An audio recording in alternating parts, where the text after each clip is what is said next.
Didier en parlait, Mathieu Rouget, l'Eucharistie, par exemple, la communion.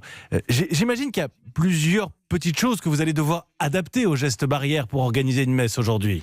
Alors d'abord, j'ai beaucoup aimé ce que Didier a dit sur la religion, qui est vraiment le don et le partage mutuel de tous ceux qui sont rassemblés, et puis avec Dieu lui-même qui se donne à nous. Alors depuis déjà de nombreuses semaines, nous avions élaboré et proposé au gouvernement des mesures très précises de rigueur sanitaire, et donc qui ressemblent à celles qu'on applique ailleurs, hein, mais en les adaptant à la liturgie. C'est le fait d'entrer dans les églises et en sortir progressivement en respectant la distanciation physique, se passer les mains en entrant avec du gel hydroalcoolique. Déjà, des paroisses sont fournies et prêtes à accueillir dans les meilleures conditions. C'est n'occuper qu'une place sur 3 et un rang sur 2. C'est pour la communion que le prêtre se passe à nouveau les mains au gel hydroalcoolique et sans doute porte un masque pour quand il dira le corps du Christ. Vous voyez, des choses comme ça. Le fait de ne pas se donner la main pour le geste de paix, de ne pas chanter trop près les uns des autres. Didier parlait du chant.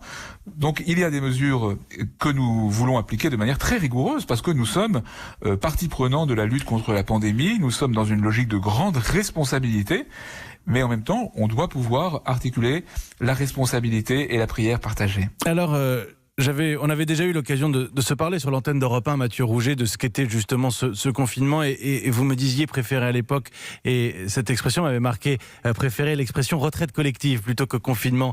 Didier, est-ce que cette période particulière, pour un croyant, a été l'occasion, je ne sais pas, d'une introspection, d'une réflexion particulière ?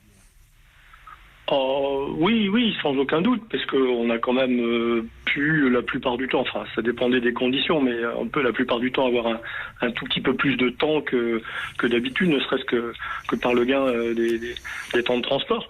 Oui, effectivement, le moyen, surtout, ne serait-ce le fait que de se creuser un peu la tête pour essayer de savoir comment continuer à pratiquer, ça vous amène à vous poser la question sur comment vous pratiquez habituellement et puis où est-ce que vous en êtes de votre parcours, de votre parcours dans la foi. Il a fallu trouver, grâce d'ailleurs à des initiatives, en l'occurrence nous dans notre paroisse, vous le mentionniez, des messes YouTube ou ce genre de choses. Donc ça a amené à réfléchir, à savoir comment continuer à pratiquer. Donc de ce point de vue-là, à se questionner sur sa propre foi.